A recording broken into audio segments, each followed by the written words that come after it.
Hello and welcome to another episode of The Week Gone By, where we give you a brief of all the news that has happened in South Asia in the last week. But first, let's take a quick look at all the news that made the headlines.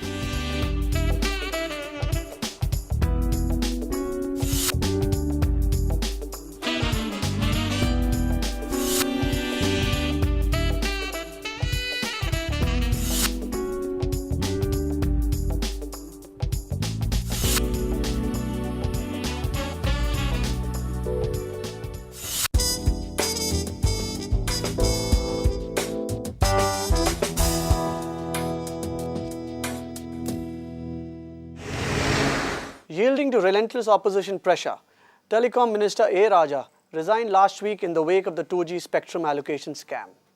He has sent a text to the Prime Minister Manmohan Singh saying that after discussion with DMK Chief Karunanidhi and to avoid further embarrassment to the government, he is resigning. He, however, added that his resignation does not mean that he is accepting all the charges made against him. Now the report that pushed A. Raja through the exit door of the Telecom Ministry was tabled in the Lok Sabha. Prepared by the Controller and Auditor General, the document held Raja responsible on many fronts for violating guidelines, indulging in favoritism and costing the government 1.76 lakh crores rupees by mishandling the allocation of 2G spectrum in 2008.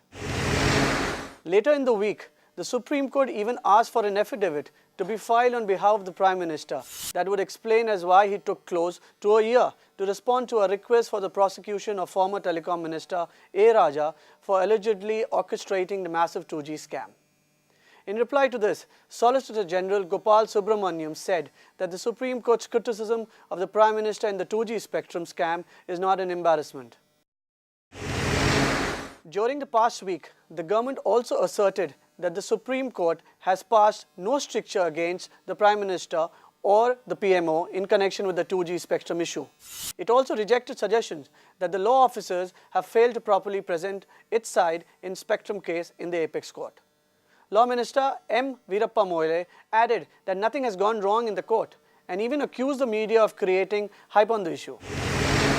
The Telecom Regulatory Authority of India, TRAI, also said that the 5 new companies who were given 2G licenses by Raja should be forced to surrender 69 licenses for failing to deliver their end of the bargain. TRAI reportedly said that the companies have not even met the most basic requirements and they haven't rolled out their phone services as per to the timeline decided in the contracts. However, the Telecom Ministry, which is currently being headed by Kapil Sibal now, is now obliged to follow the recommendation. Now here's a look at some of the biggest scams that have rocked the nation so far. The Bofors scandal was a major corruption scandal in India in the 80s. After this came the fake stamp paper scam, whose sheer magnitude left everyone in a state of utter shock. The Satyam scandal was also publicly announced, and then here is the 2G scam. The Bofors scandal was a major corruption scandal in India in the 1980s. The then Prime Minister Rajiv Gandhi and several others were accused of receiving kickbacks from Bofors AB for winning a bid to supply India's 155mm field howitzer. The scale of the corruption was far worse than any that India had ever seen and directly led to the defeat of Gandhi's ruling Indian National Congress Party in the November 1989 general elections. It has been speculated that the scale of the scandal was to the tune of rupees 400 million. The case came to light during Vishwanath Pratap Singh's tenure as Defence Minister and was revealed through investigative journalism by Chitra Subramaniam and N. Ram of the newspapers The Indian Express and The Hindu. The name of the middleman associated with the scandal was Ottavio Quattrochi, an Italian businessman who represented the petrochemicals firm Snam Progati. Quattrochi was reportedly close to the family of Prime Minister Rajiv Gandhi and emerged as a powerful broker in the 1980s between big businesses and the Indian government.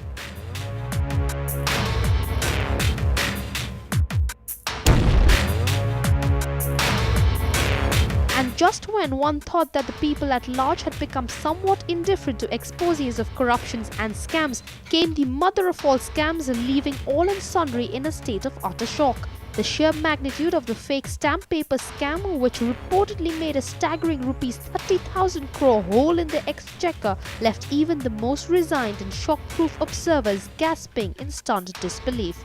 The disclosures of Abdul Karim Telgi, the architect of the fake stamp paper racket, while in captivity have set more than a few heads rolling, including top cops and bureaucrats. He earned money to the tune of several billion US by printing counterfeit stamp paper in India. The scale of his operation and scam can only be matched by the stock market scam of the early 1990s in India done by the late big bull Harshad Mehta and by the money laundering scam of Hassan Ali Khan. With many a political and bureaucratic career now hinging on the confessions of this devious mind, ordinary citizens still eagerly wait and watch how the drama plays itself out.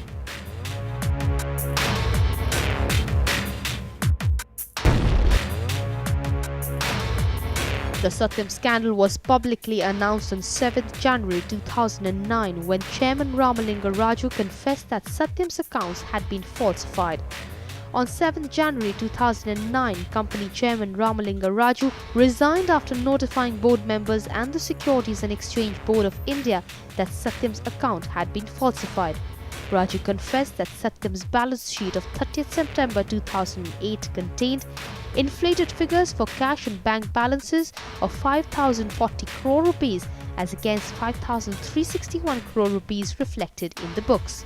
An accrued interest of 376 crore rupees, which was a non-existent, an understated liability of 1,230 crore rupees on account of funds that was arranged by himself, an overstated debtor's position of 490 crore rupees as against 2,651 crore rupees in the books. Raju claimed in the same letter that neither he nor the managing director had benefited financially from the inflated revenues. He claimed that none of the board members had any knowledge of the situation in which the company was placed.